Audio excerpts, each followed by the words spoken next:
अस्सलाम वालेकुम। आज हमारा टॉपिक है सब स्कैपुलरिस पैथोलॉजी। तो सब स्कैपुलरिस पैथोलॉजी को कैसे आइडेंटिफाई कर सकते हैं, टेंडनाइटिस हो या इसकी इंजरी हो, टियर हो, तो हम किस तरीके से आइडेंटिफाई कर सकते हैं। इसके लिए कुछ टेस्ट हो सकते हैं, क्लिनिकल टेस्ट। तो क्लिनिकल टेस्ट को आइडेंटिफाई करने के लिए आपको सबसे पहले इसका फंक्शन पता होना चाहिए कि इसका फंक्शन क्या है, जिसके ज़रिए आप उसका एक्टिव टेस्ट करवाओ, उसी की कॉन्ट्रैक्शन करवाओ तो आपको पेन आइडेंटिफाई कर सकते हैं। दूसरा कि उसके अपोजिट जो है वो स्ट्रेच कैसे कर सकते हैं, आप स्ट्रेच करोगे तो फिर आइडेंटिफाई कर सकते हैं। ठीक है। तो सब scapularis as name indicate, scapula के सब स्कैपुलर रीजन पे होता है, स्कैपुला के आगे होता है।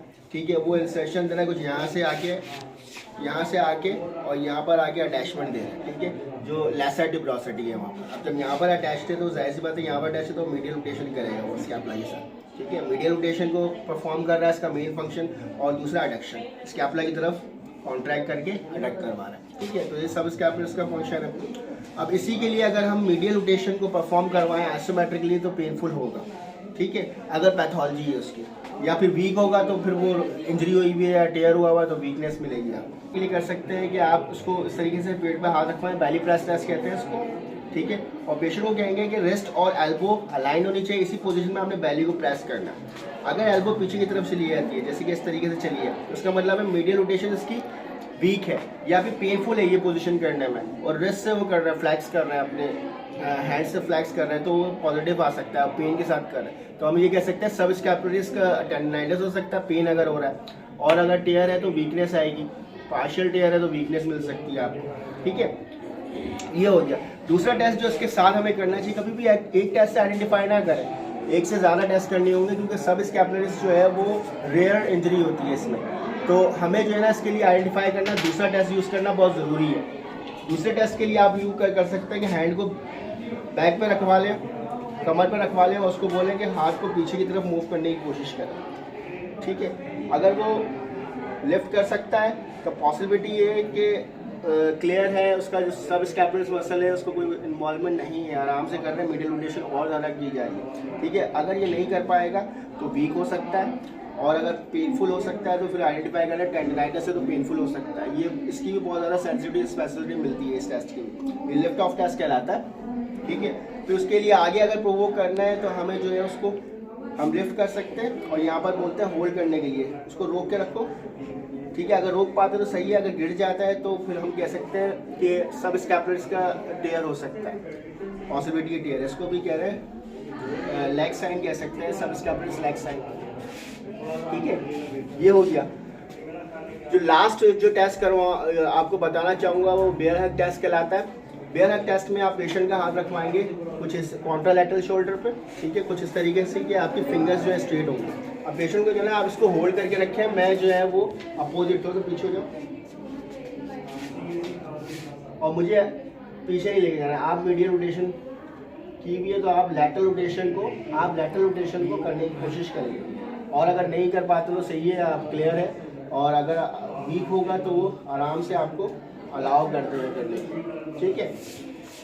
ये टेस्ट है, इन टेस्ट के जरिए आप आइडेंटिफाई कर सकते हो कि इसकी कोई वीकनेस हो रही है, यानी टेयर हुआ है या फिर टेंडनाइटिस है।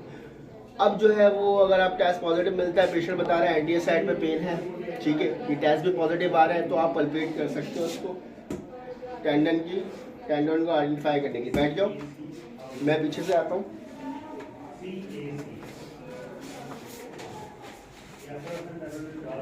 अच्छा जी। हम एंटीरियरली इसको थोड़ा सा एक्सपोज करते हैं ताकि सब स्कैपुलरिस को आइडेंटिफाई कर सकें। सब स्कैपुलरिस को आइडेंटिफाई करने के लिए आप इंफ्राक्लेविकुलर फोसा में चले आए, लैटरली मोस्ट लैटरली जाएंगे आप, और अपना मिडिल फिंगर को यूज़ करेंगे आप, और मोस्ट लैटरली जाएंगे तो आपके जो लैटरल एज है यहाँ पर आपको बोनी प्रोमिनेंस, ये कह लें कि फिक्स मिलेगी, आपको बोनी प्रोमिनेंस मिलेगी, बोनी वॉल मिलेगी लैटरली। आप तो लैटरली जाएंगे, लैटरली बोनी वॉल जैसे ही मिले आप उसके बाद इंडेक्स फिंगर रख लें उस वॉल पे, उस पर आप रखेंगे तो वही होगा आपका क्रोकोडाइल प्रोसेस जिस पे आपने इंडेक्स फिंगर रखी है। इसको अगर और आइडेंटिफाई करना चाहते हैं तो आप फ्लैक्स करके देखेंगे तो ये आगे की तरफ मूव करेगा, एक्सटेंड करेंगे तो पीछे वापसी जाएगा। तो अगर मोबाइल है तो वो क्रोकोडाइल प्रोसेस होगा। ठीक है। अब इसके बाद ऑल लैटरली जाएंगे आप, जब ऑल लैटरली जाएंगे तो लेसर टिब्रोसिटी आएगी। लेसर टिब्रोसिटी जो है वो लैटरल रोटेशन करने पे मूव होगी, लैटरली जाएगी और मीडियली जाएगी लेसर टिब्रोसिटी। ठीक है। अब लेसर डिप्रोसिटी पे ये अटैचमेंट होती है किसकी, आपकी सब स्कैपुलरिस की, जो आपको पता है। तो लेसर डिप्रोसिटी पे जब आप दूर करेंगे तो लेसर डिप्रोसिटी आप लैटरल रोटेशन में आप दूर जाएगी, और उसके बाद जो उसका जो फिंगर के नीचे होगा वो टेंडन फील होगा जो आपकी फिंगर को आगे की तरफ पुश करेगा, जैसे इनकी उसमें हो रहा है लैटरल रोटेशन करने में, ठीक है। इसी टेंडन को हम कहते हैं, यही टेंडन है सब स्कैपुलरिस का। यहाँ पर आप DTFM कर सकते हैं, DTFM करके जो है उसको आप फील कर सकते हैं, पेन को असेस कर सकते हैं कि पेनफुल है या नहीं, दर्द तो नहीं हो रहा तुम्हें इसमें। तो अगर सब स्कैपुलरिस का टेंडिनाइटिस होगा तो ये पेनफुल एरिया हो सकता है, सब स्कैपुलरिस के लिए पॉजिटिव साइन है, ठीक है। यहीं पर ही आप ट्रीटमेंट भी दे सकते हैं इसको। फाइबर्स कुछ इस तरीके से जा रहे हैं तो आप यहाँ पर जो है, यहाँ पर नमनेस तक आप इसको स्लाइड करें, ठीक है। और जिस तरीके से फाइबर होते हैं इसको हमने स्लाइड करके ऐसे करना है पहले, तो यहाँ पर नमनेस तक आप उसको स्लाइड करें, और जैसे नमनेस फील हो, बेशक कहते हैं आप नमनेस है उसके 5 से 10 मिनट और दें, तकरीबन 10 मिनट तक और दें, ठीक है। ये जो है आप जेल के साथ भी कर सकते हैं अगर पेनफुल है, ये आपको स्लाइड फ्रिक्शन आ रही है, ठीक है जी। ये हो गया। इसके साथ आप प्राइस रिजीम यूज़ करें, अगर ज़्यादा पेनफुल है तो प्राइस रिजीम्स के साथ कर सकते हैं आप। आइसिंग बहुत इंपॉर्टेंट है, इसके साथ यूज़ की जा सकती है, टेपिंग दी जा सकती है। अगर बहुत ज़्यादा पेनफुल है तो रेस्ट के लिए, इस एरिया को रेस्ट करने के लिए आप टेपिंग कर दें। उसके साथ आइसोमेट्रिक एक्सरसाइजेज यूज़ कर सकते हैं, जैसे प्रोग्रेस करेंगे आप फिजियोथेरेपी ऑप्शंस में, एक्सरसाइजेस में आइसोमेट्रिक एक्सरसाइजेज इंप्रूव कर सकते हैं, यूज़ कर सकते हैं।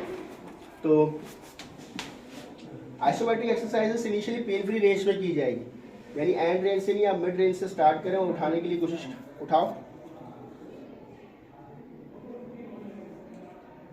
ओवरऑल फ्लैक्जन के साथ कर रहे हैं अभी हम, ठीक है, फ्लैक्जन के साथ कर रहे हैं जो ओवरऑल रोटेटर कफ मसल्स के लिए। फिर उसके बाद जब ये आइसोमेट्रिक एक्सरसाइज जनरल कर रहे हैं आप फ्लैक्जन के साथ, तो फिर आप जो है स्पेसिफिकली आप इस मसल्स के लिए कर सकते हैं मीडियल रोटेटर्स सिंपली। तो एंड रेंज यहाँ पर हो रहा था पेन, थोड़ा सा पहले ले गए और हम यहाँ पर करवाएंगे। मीडियल रोटेशन करो, ज़रा पेट की तरफ लेके जाने की कोशिश करो, थोड़ा सा कम। तो 50% फोर्स लगवाएं, इसके साथ करें 50% फोर्स के साथ, रिलैक्स। फिर आप एंड रेंज पे लेके जाएं, एंड रेंज पे दें, अब जोर लगाओ 50%, यानी जितनी पेन फ्री रेंज होगी, पेन फ्री रेंज के अंदर अंदर रख के जो है आप आइसोमेट्रिक कॉन्ट्रैक्शंस दें। उसी के साथ एक्टिव स्ट्रेच करवाएं, अब खुद से लेके जाने की कोशिश करो बाहर की तरफ। एक्टिव स्ट्रेच होना चाहिए, अगर टेंडिनाइटिस है उसके लिए बहुत अच्छा है कि एक्टिव जो है स्ट्रेचिंग दे, पैसिव स्ट्रेच ना दे। तो होल्ड रिलैक्स आप इसके साथ यूज़ कर सकते हैं, होल्ड विद एक्टिव स्ट्रेच, ठीक है। ये हो गया। देन आगे प्रोग्रेस करते हैं एक्टिव एक्सरसाइजेस पे, उसी सेम मसल्स की with in range, with in pen limits करते हैं। फिर आप शोल्डर को रिहैबिलिटेट करने के लिए अलग से पूरा जो है रिहैबिलिटेशन प्रोग्राम यूज़ कर सकते हैं शोल्डर की, ठीक है। तो ये था स्पेसिफिक चीज़ें मैंने बताई आज आपको सब स्कैपुलरिस के बारे में, ठीक है। Thank you.